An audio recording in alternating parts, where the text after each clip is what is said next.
All right, welcome to the second episode of Good Men, the fastest growing Rhode Island-based podcast. One of Providence's council members wants the city to burn. Then she wants to exile every Providence police officer from city limits. A serious proponent of the abolish the police movement. Why does Councilwoman Kat Kerwin desire more mayhem, more violence? For the most part, we've been watching what this chaos looks like across the country on our screens. Why does this Democrat want to bring it home? Why does she want to import it to the city of Providence? We're going to talk about radicals, not extremists, but radical revolutionaries setting up shop inside the Democratic Party. Let's go take a look. Here is a book that I think ought to be in every home library. You see, a woman who is single at age 40, having spent 10 or 20 years raising children, is really not quite the same as a man of age 40 who's been working continuously for 20 years. This should be the show. This is the show. What? Just talk. But it's clear through these tapes, it's clear through Planned Parenthood's own numbers that they're not about health care, they're about abortion. That's their thing. Look at this lead pencil. There's not a single person in the world who could make this pencil. Remarkable statement? Not at all. You are a liar. Radical meaning not just extreme politics, what they believe in, but how far they're willing to go to win elections. And thuggery, lying and cheating and stealing are things that they've proven over and over again that they're willing to do. We mustn't kid ourselves into thinking that the communists have placed their agitators only into the black communities. They're working both sides of the street. They want hatred, violence, and bloodshed between the races, and they don't care how they get it or whom they use, even children if necessary. You're black or you're white, you're Latino or you're transsexual, you're homosexual or whatever. You're a group. You're a member of a group. The British government wasn't stabbing us in the gut with bayonets. They were oppressing us with taxes and regulations. That's what we meant by tyranny 250 years ago. I want the people of America to be able to work less for the government and more for themselves. This is the chief meaning of freedom. I think we're talking at cross purposes. Eternal law is the mind of God. The natural law is a participation in eternal law or a reflection of it. All that is necessary for the triumph of evil is that good men do nothing. See if you can be some kind of hero. Make the suffering in the world less. This is the show, and we're not going to change.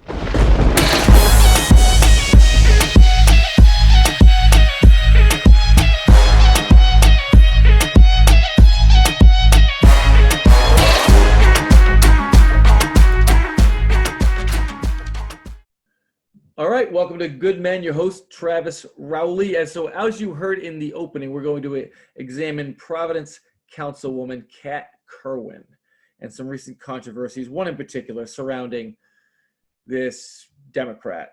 LaSalle graduate onto the University of Wisconsin and now a distinguished councilwoman of a major New England city. And I've been meaning to cut up this audio for a while now. It was Tara Granahan's interview on WPRO with Kerwin from this past summer concerning an incident at Fortnight Wine Bar. Now, Fortnight, you might not know, is the establishment that used to sit a block away from City Hall and whose owners during the the George Floyd riots in Providence, that anti-police protests / riots, they're the ones who walked a block away from their establishment to City Hall and spray painted ACAB, ACAB, on the outside of City Hall, and they were caught.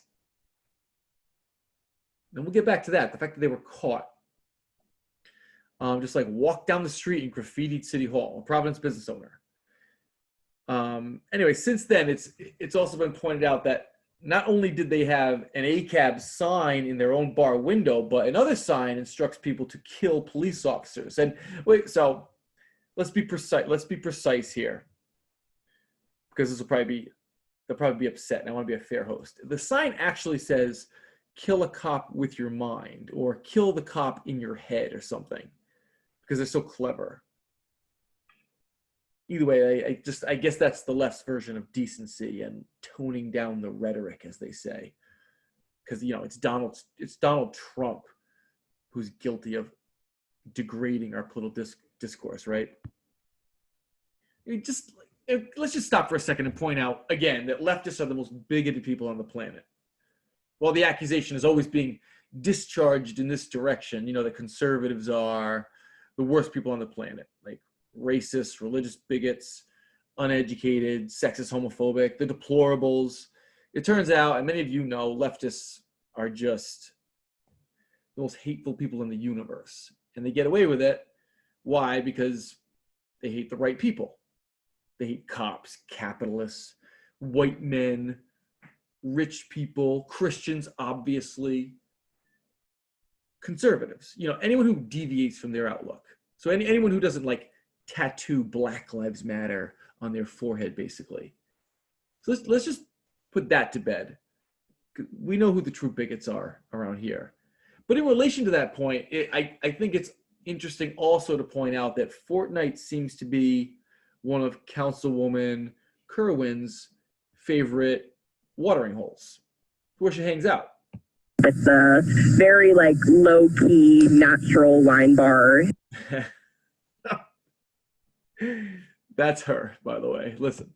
It's a very like low-key natural wine bar. All right, that's Goodman's first soundbite of the day, and we'll get into a lot more of them. That's Kerwin describing Fortnite Wine Bar, her favorite establishment in downtown Providence. We'll get back to that. For now, let's observe that in the midst of all this cancel culture, remember I said we're going to get back to them being caught spray painting City Hall. At a time when you can make the wrong retweet, like from like 7 years ago, and have liberals and progressives and Democrats start organizing a boycott against your business or get you fired. For some reason, however, this business suffers no such hostility from the left. No, instead, Fortnite seems to be like another one of those Providence hangouts. I don't know if you've ever, you know what type of place I'm talking about. There's more than several of them, probably in every major city. Sort of hangout for like these chic radicals, including Kerwin. In fact, Kerwin is such a fan that she felt compelled to confront Providence police officers who showed up at Fortnite in response to a noise complaint around 10 p.m. one night this past summer. You know, and she escalated the incident to a point of contention, so much so that it ended up kind of hitting the news wires for all of us to digest. And I think the story is important because I'm not so sure everyone received the correct analysis of what occurred and other certain episodes surrounding the Councilwoman. I want everyone to digest all of this appropriately, to study the shape of the mind, so to speak, of Kerwin. There's nothing really special about her, as you'll find out very soon, other than she happens to be one of the more outspoken, activist-type politicians, injecting herself into controversy. She has no problem going on radio and defending herself and opening up her mind for all of us to see, which gives us insight into the progressive agenda. And that's why I'm doing this. I think once you listen to her, particularly on Granahan's show and the body cam footage that we have sound bites from, you'll understand better why conservatives are on the front lines of the free speech movement. We want these people talking. And actually, speaking of free speech, it just so happens that Kerwin made the news again just last week, which is what sort of triggered me to finally record a show on this. So after one of these Providence BLM protesters assaulted a cameraman recently, Kerwin opined that Black Lives Matter protesters shouldn't be filmed by the media, with, quote, without their consent, she says. You know, why? Like, what justifies this violation of an open society and the First Amendment and all that? She says, quote, these protesters are young, working class, BIPOC, BIPOC, Black Indigenous Persons of Color. You can't even keep up with their acronyms. She says, when they are filmed without consent, their livelihoods are in danger, she says. They risk their jobs and becoming police targets. How about journalists show empathy in reporting instead of getting clickbait story at expense of Black lives? Okay, so she's one of these people who still thinks cops hunt Black people. She really does believe that. Or BIPOCs. And that there shouldn't be any consequences for your actions, that the danger for minorities presented by law enforcement is so imminent that even reporters should forego their constitutional rights and sort of pick a side, she's suggesting. Kerwin's side, of course. You know, and she's not out of step with other left-wing radicals. I mean, several weeks ago, Portland rioters, maybe more than several weeks ago, I saw this story. They shut down the videotaping as well, or they attempted to, you know. So no big surprise there. Like, leftists want less video, less authentic recordings. Because everywhere these people go, they want to control the information, the campus, the media, which is why they go into these mediums to begin with. So before we even get to what happened at Fortnite, a little biographical information. Who is Kat Kerwin?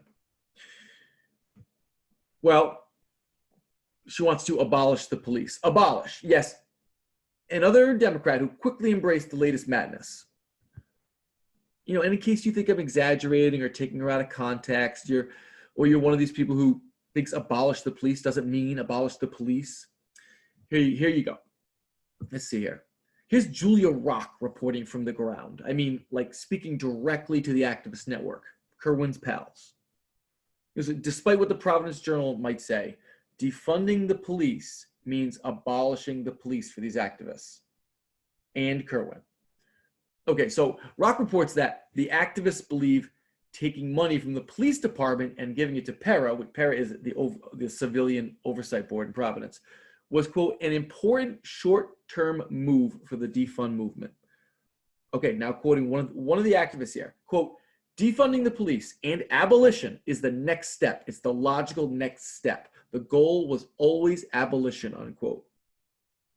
You know, and this report goes on.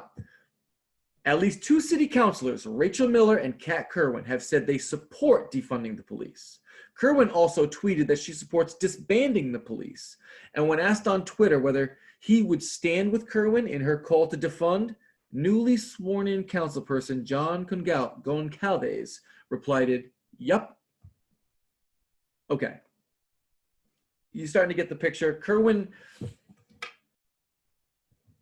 is also big on legalizing prostitution. She was the councilwoman who defended the people who defaced the Christopher Columbus statue this year in downtown Providence.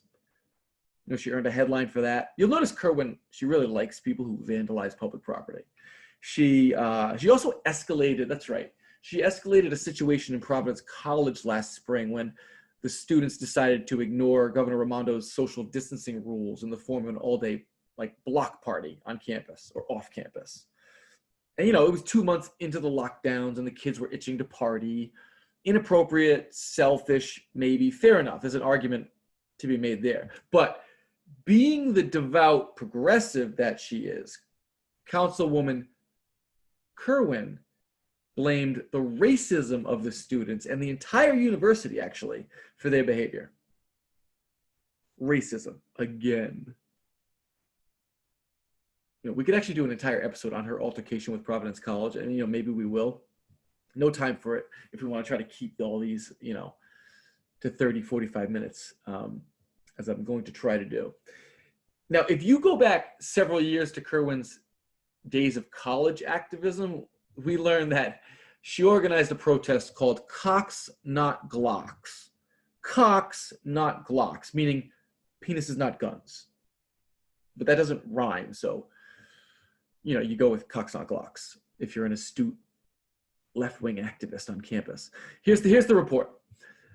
The conservative student group Young Americans for Freedom invited pro-gun activist, journalist, and author Katie Pavlich, you know, from Fox News, Pavlich, to speak at UW's Psychology Building Tuesday night. Young Americans for Freedom chair Abby Strew says the group invited her to bring an often not heard viewpoint to campus. Pavlich will discuss firearms and self-defense at the event titled Trigger Warning, the Second Amendment and Your Self-Defense.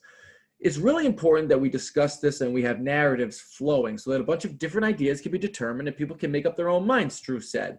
But some students, there it comes, are protesting against her ideology.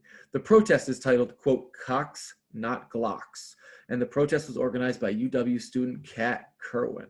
She says at the protest they will be wielding sex toys. Kerwin says it's ridiculous that people find sex toys on campus offensive, but not the possibility of allowing guns on campus.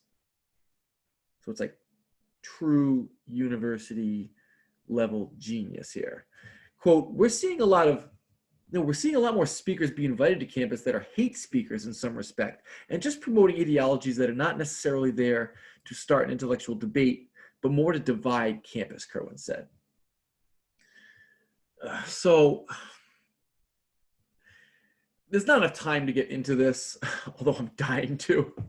What am I trying to demonstrate, though, before we get into what happened in Fortnite? She's a progressive. She's a creature of the left. And she's in her young 20s, and if you're going to use that, and I think some people do, as a reason to dismiss her antics, you'd be foolish to do that. Because here's the thing.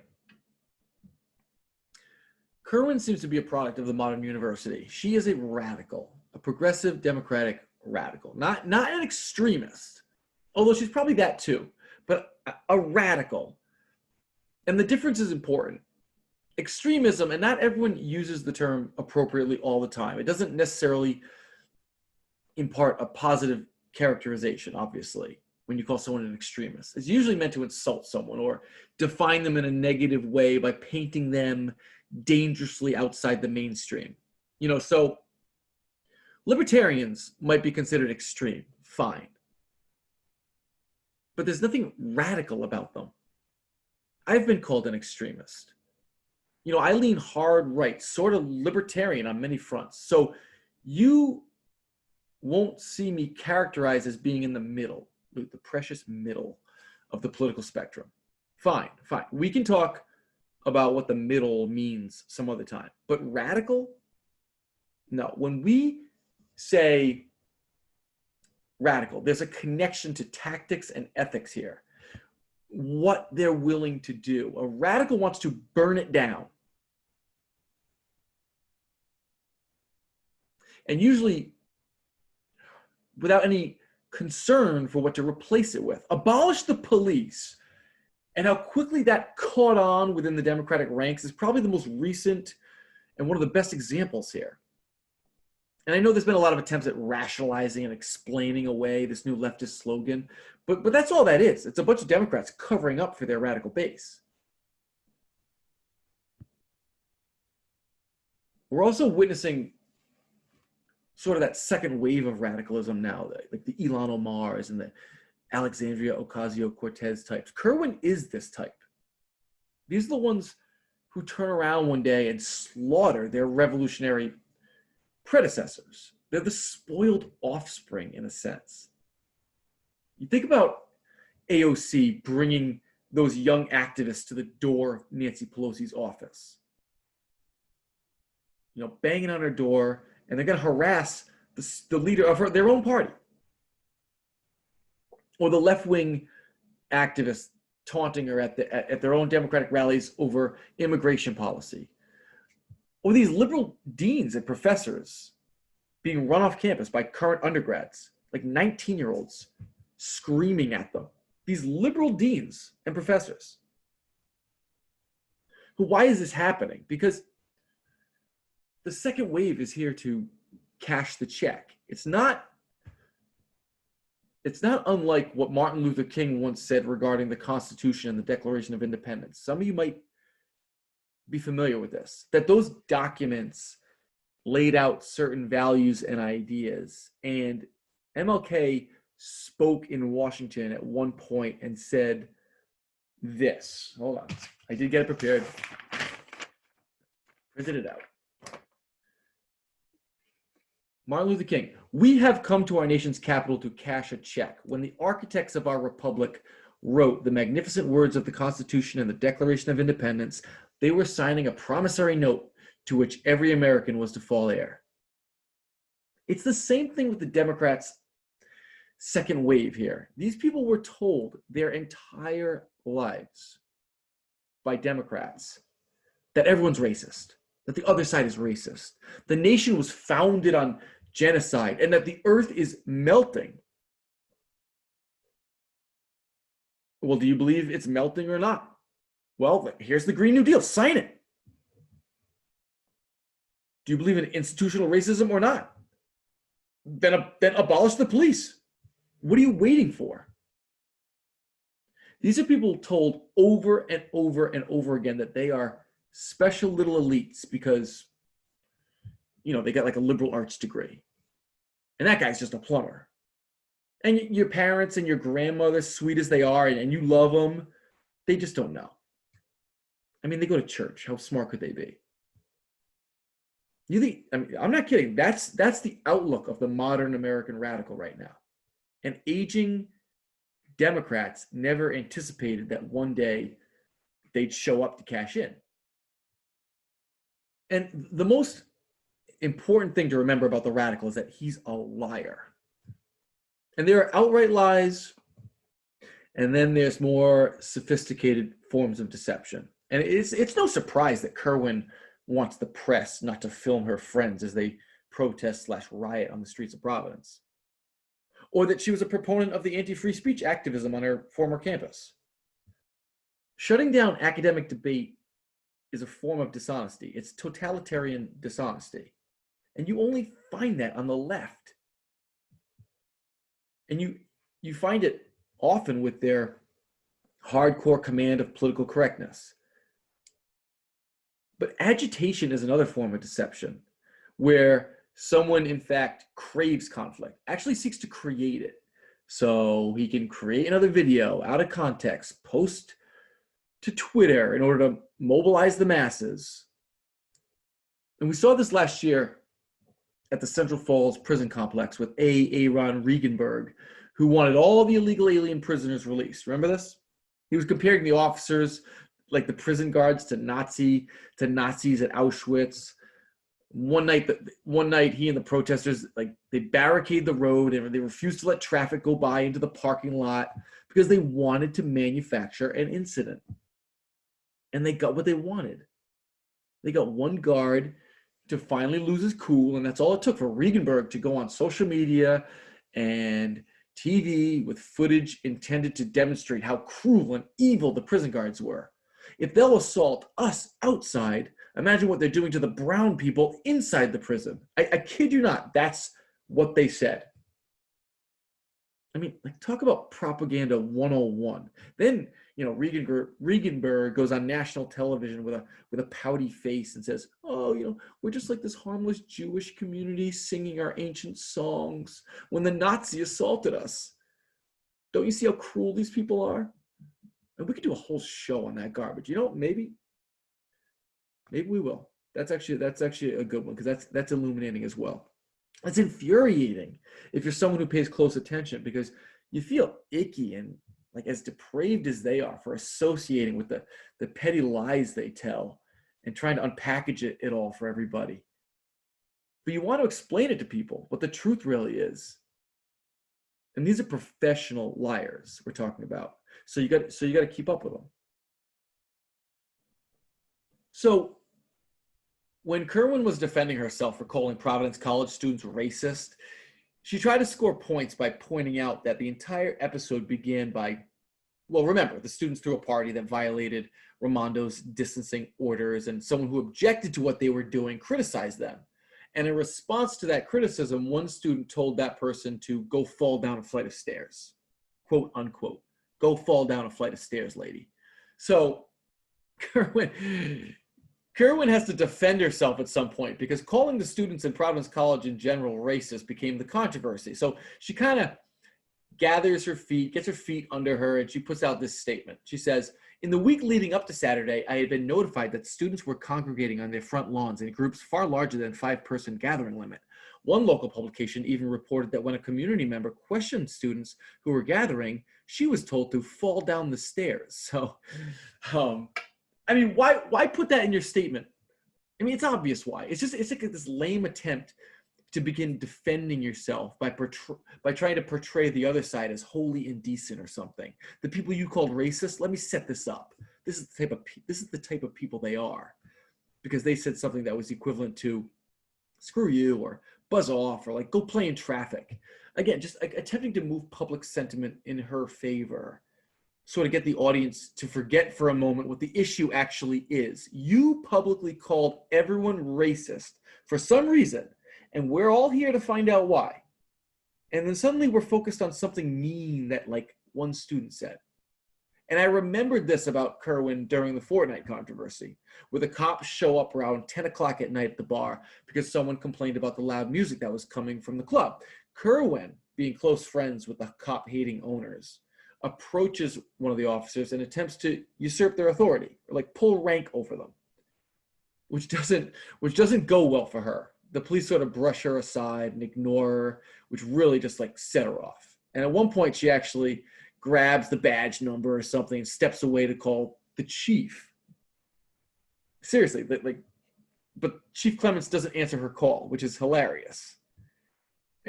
Just because you can imagine the chief like looking at his cell phone at 10 o'clock at night. Councilwoman Kat wants to abolish my entire force. Kerwin is calling. And Granahan actually asks her about this. She said, what did the chief say when you called him?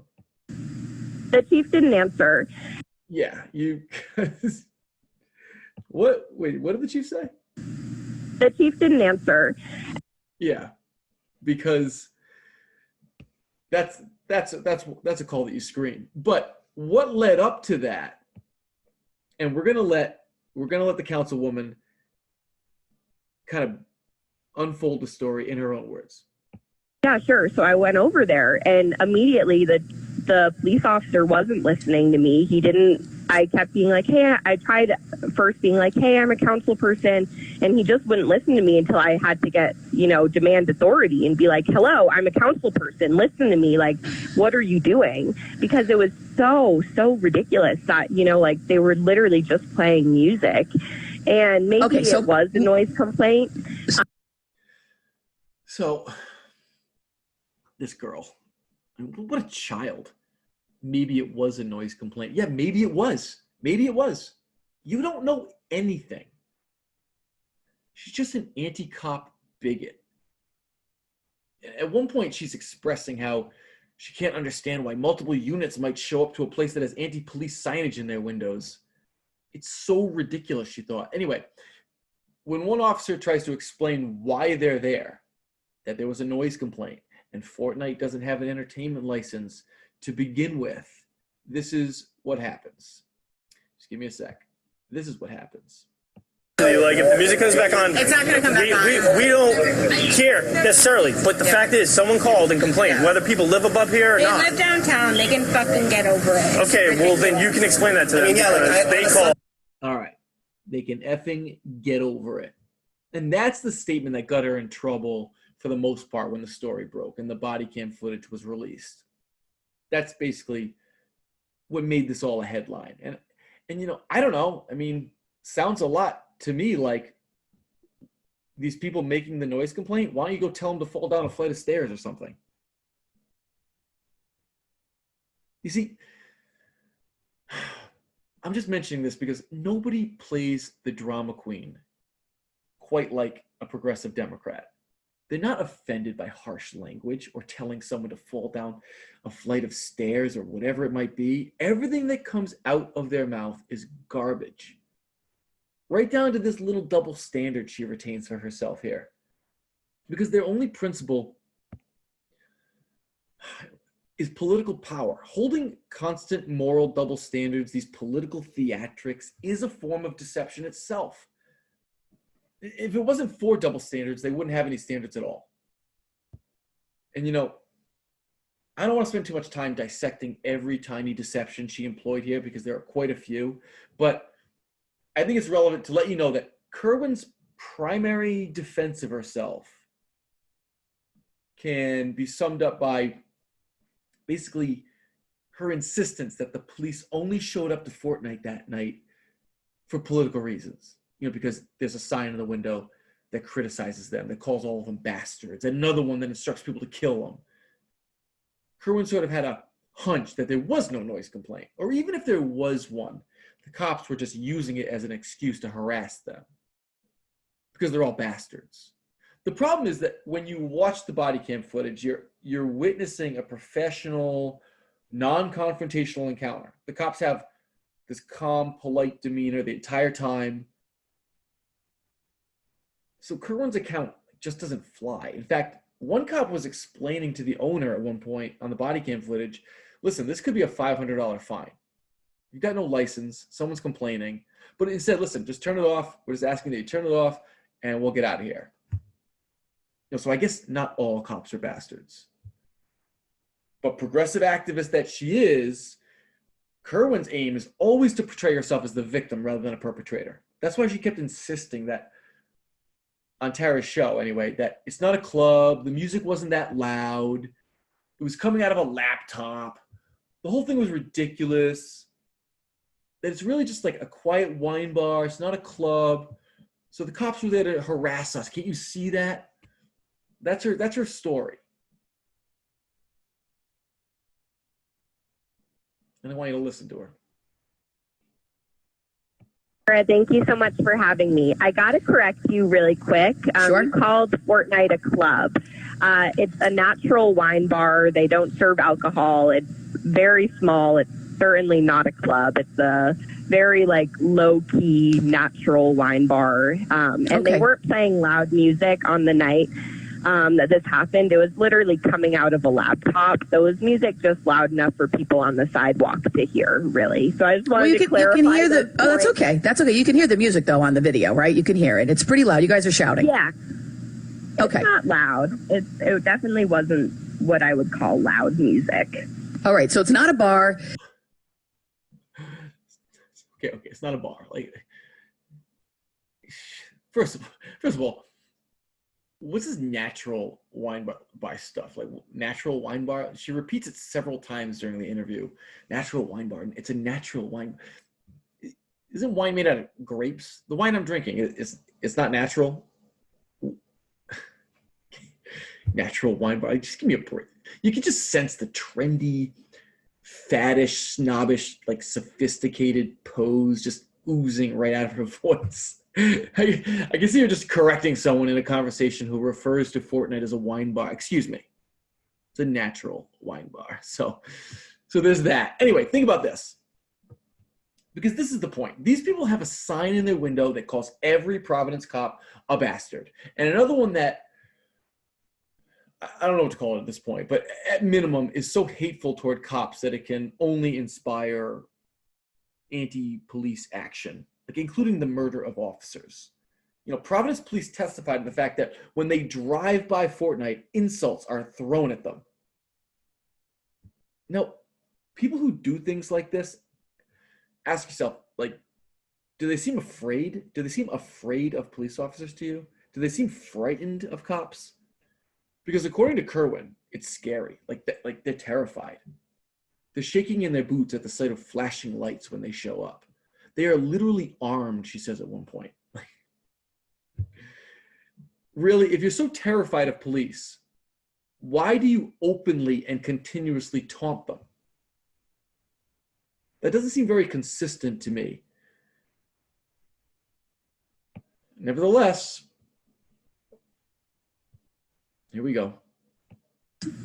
Correct. I did say that. It was really scary because basically what happened is when they pulled up on the scene, and Fortnite is a bar that is very vocally supportive of the Black Lives Matter movement and the defund the police movement. Mm-hmm. And it was really scary when this all happened because it was so unwarranted, the police response. There was at one point multiple police cars and 7 police officers, armed officers, pulling up to what, as I said, was music being played out of a laptop. So I was everyone there was literally viscerally reacting negatively because it was so scary.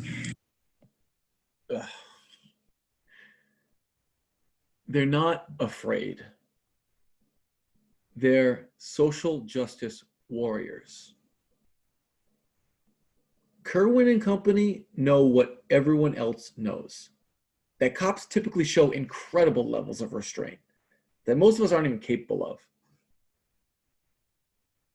That's why they're able to scream at them when they drive by, get up in their face and taunt them at these BLM rallies, hang public signs in their window that celebrate their demise.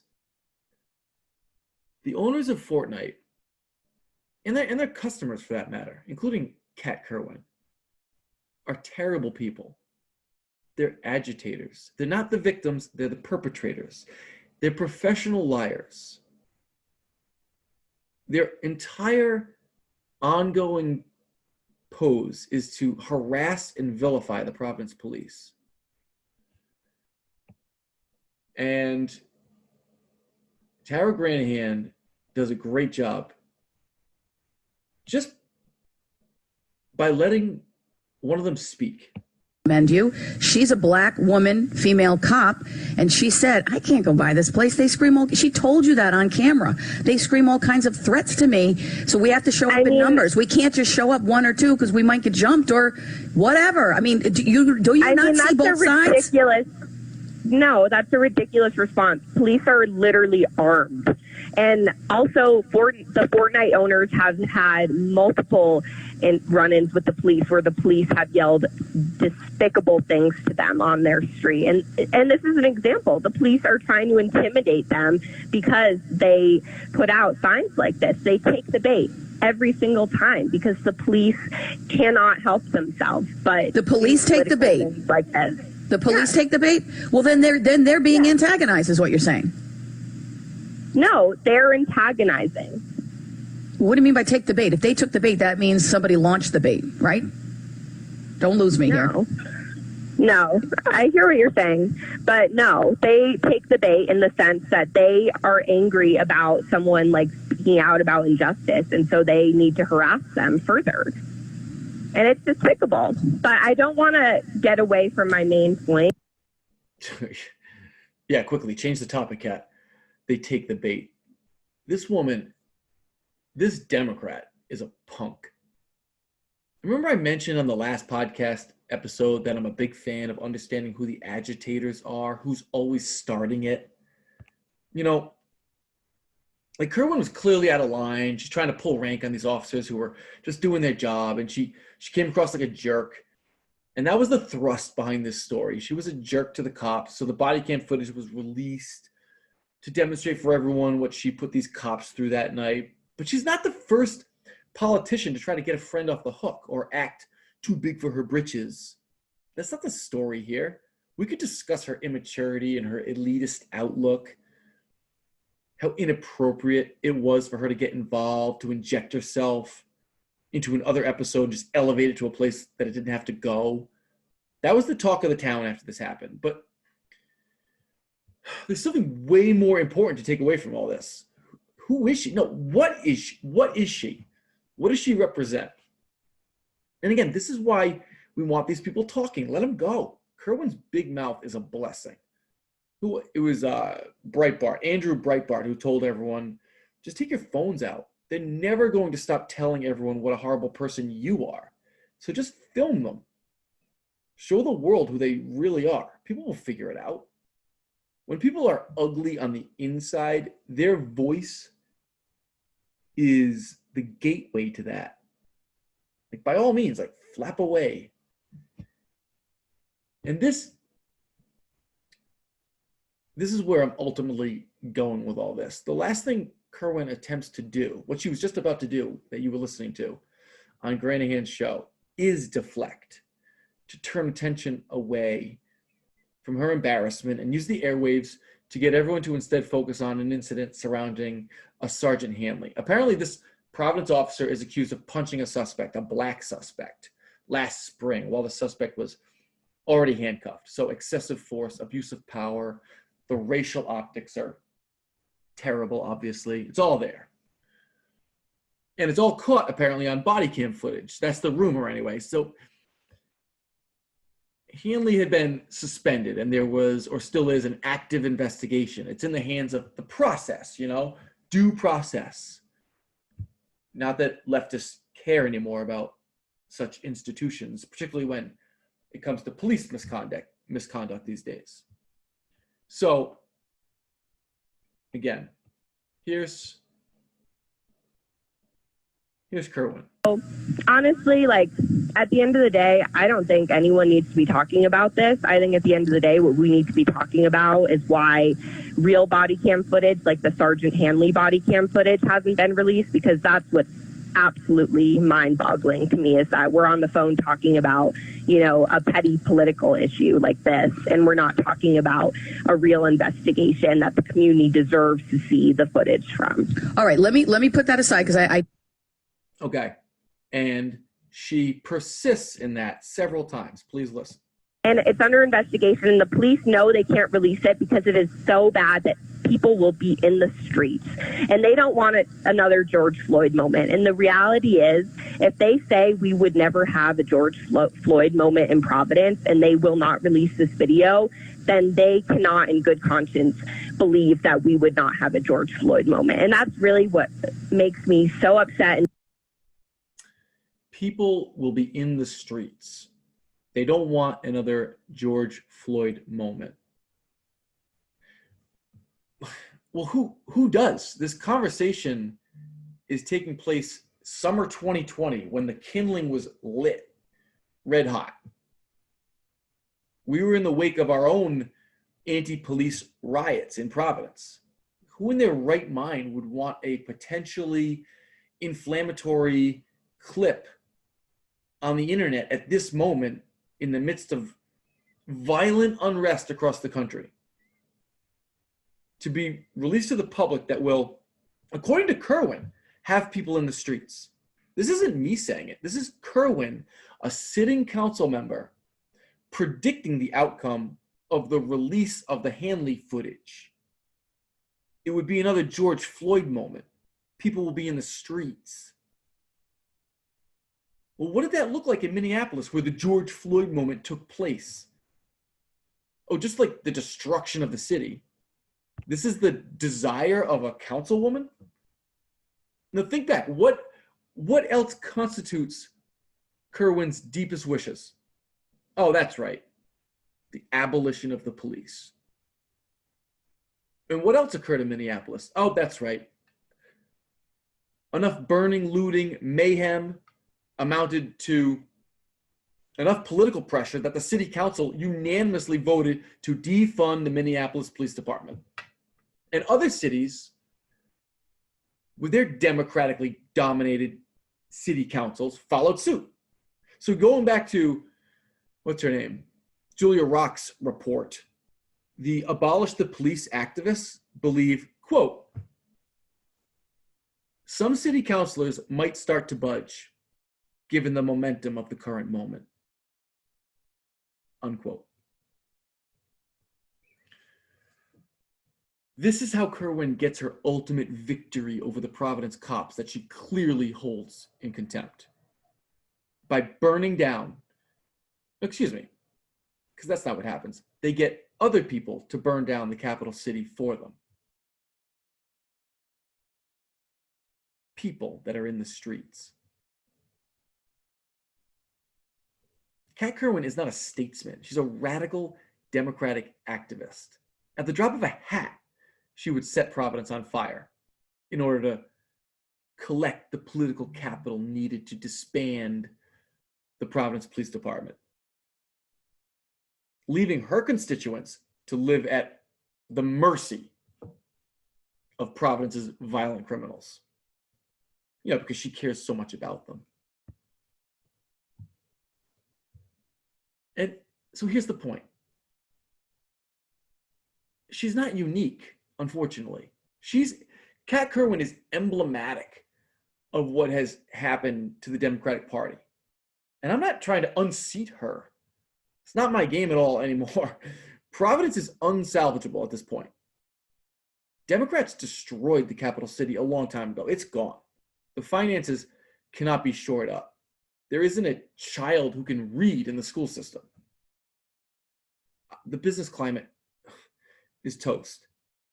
But I'm certain she'll be reelected, because she really hates global warming and stuff. There aren't any Republican voters left in Providence with the wisdom to see Kerwin for what she truly is. So she'll probably climb the ranks of the Democratic network over the years. That's where this party is. They celebrate savages like Kerwin now. So she'll be around for a while. Perfect. More material for us. which means there's more to come. And this is your host, Travis Rowley. And right now, this good man has got to go.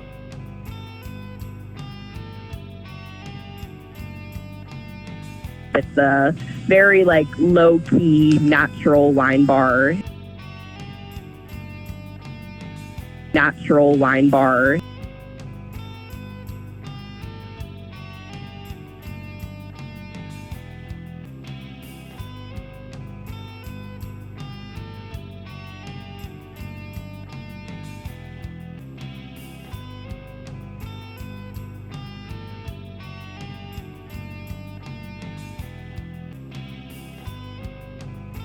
It's a very low-key, natural wine bar.